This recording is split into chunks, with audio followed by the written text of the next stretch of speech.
Assalamualaikum warahmatullahi wabarakatuh. Jumpa lagi dengan Karimah, kajian Ramadan Muslimah. Dalam kesempatan kali ini, saya akan membahas mengenai 8 golongan mustahik serta prioritas penyaluran zakat di masa sekarang. Dalam golongan mustahik adalah kelompok yang secara syariat Islam berhak menerima zakat.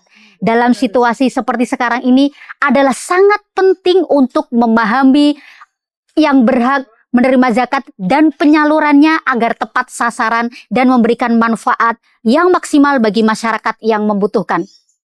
Dalam konteks zakat, mustahik adalah istilah yang merujuk kepada orang-orang yang berhak menerima zakat. Dalam Quran Surat At-Taubah ayat 60 dijelaskan bagaimana orang yang berhak menerima zakat yang diwakili dari berbagai kelompok kehidupan, dari mereka yang sangat membutuhkan hingga pihak-pihak yang berkontribusi hingga pihak-pihak yang menegakkan dalam agama Islam. 8 golongan mustahik berdasarkan Al-Quran. Yang pertama adalah fakir.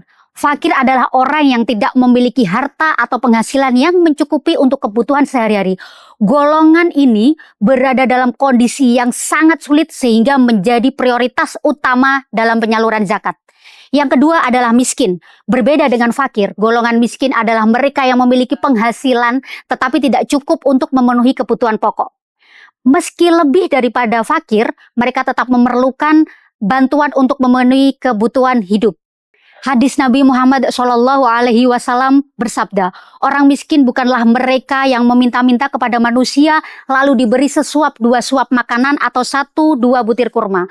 Tetapi orang miskin adalah mereka yang tidak memiliki kecukupan tetapi juga tidak meminta-minta kepada manusia. Hal ini sesuai dengan hadis riwayat Bukhari Muslim. Yang ketiga, amil zakat.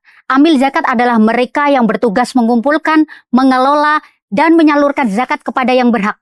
Mereka mendapatkan hak dari zakat sebagai bentuk penghargaan atas dedikasi dan dari pekerjaan mereka. Yang keempat, mu'alaf. Mu'alaf adalah orang yang baru memeluk Islam atau mereka yang didekatkan hatinya kepada Islam. Yang kelima adalah rikob. Golongan ini mencakup budak atau hamba sahaya yang ingin memerdekakan diri. Meskipun dalam konteks perbudakan sudah jarang ditemukan saat ini, konsep ini dapat diperluas untuk membantu individu yang terbelenggu dalam situasi kehidupan tertentu seperti korban perdagangan manusia. Yang keenam adalah ghorimin.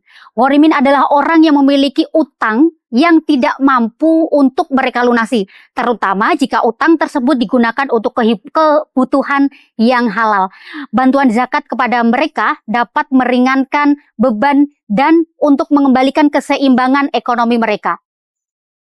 Yang ketujuh adalah fisabilillah.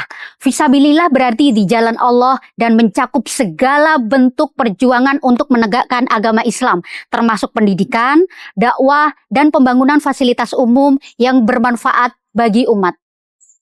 Yang terakhir, yang ke-8, Ibnu Sabil. Ibnu Sabil adalah musafir atau orang yang sedang dalam perjalanan jauh tetapi kehabisan bekal atau mengalami kesulitan. Mereka berhak untuk menerima zakat untuk melanjutkan perjalanan hingga mencapai tujuan. Bantuan kepada ghorimin.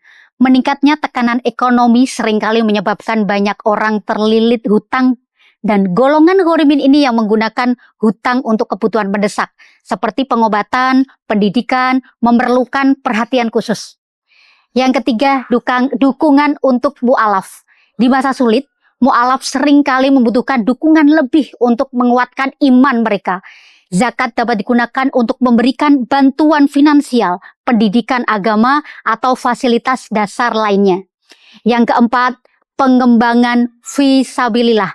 Fisabilillah mencakup berbagai program yang mendukung keberlanjutan ekonomi sehingga para muzaki atau pemberi zakat merasa percaya dan mustahik mendapatkan hak mereka secara adil.